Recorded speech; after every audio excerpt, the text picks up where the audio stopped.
Morning, everyone. It's 8:45, and this is your pre-opening comment. It is video number 1579 on this lovely Wednesday morning, the 14th, my 25th anniversary with my lovely wife.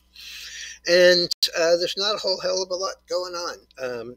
I waited until now because I was expecting to see the import and export prices, and nobody has mentioned them on CNBC. I've looked at the news feeds and not found anything there.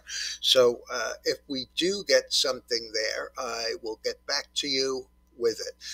If in fact it has already happened and they just didn't do anything with it, I would say it was pretty inconsequential, seeing as when I came down at 7:30, the Dow was down 10. It's now up 17, which is a rounding error, really.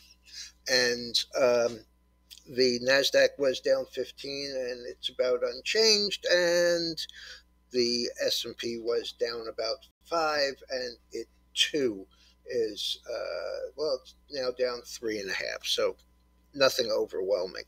What was overwhelming is Kymr Therapeutics, KYMR. They are in a deal with Sanofi, SNY, on a dermatological drug that or treatment that has made it solidly through phase 1 trials, and they are moving on to phase 2 trials. The significance of that can't be too greatly exaggerated because Kymr, having a deep pocketed partner, is very positive for Kymr. They won't get the kind of or the extent of dilution that occurs when these very expensive trials need to be financed. To have somebody to finance them as a partner is terrific. The Kymr stock is 35.12, up 9.43, or 36%, and Sanofi is up or down a quarter. IEA says oil demand looks like it's rising. Also, and I'll get to the oil in a second, Delta Airlines gave great guidance going forward.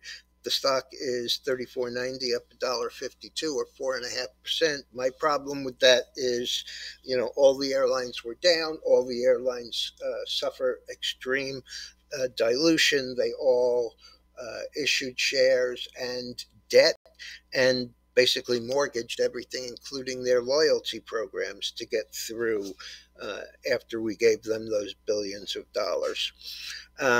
Europe was slightly lower. Asia is slightly higher. The chart on the screen is the dollar. As you can see, we've come down pretty substantially from that 114.74. The 5-day went through, or the 5-week went through, way up here in at about 108, and now we've fallen. The 50% retracement, which I would kind of expect to hold, seeing as it was a really important breakout and pullback the last time we were here before the meteoric rise for the dollar. I'd be looking at that area as a place where it might bounce. Okay, let's get to this. Grains down across the board. Crude up. Heating oil up big. That's a 2% move, over a 2% move in the heating oil. 7 cents on 306 last night's close. Nat gas giving back a little bit. Our spread still looks great, and we did liquidate part of it and took 127% off the cost of that. Gold down, silver down, copper up, but less than a penny. The cattle and such are not open yet. In the softs, we have cotton down at 1%. We have coffee basically unchanged, sugar up a little.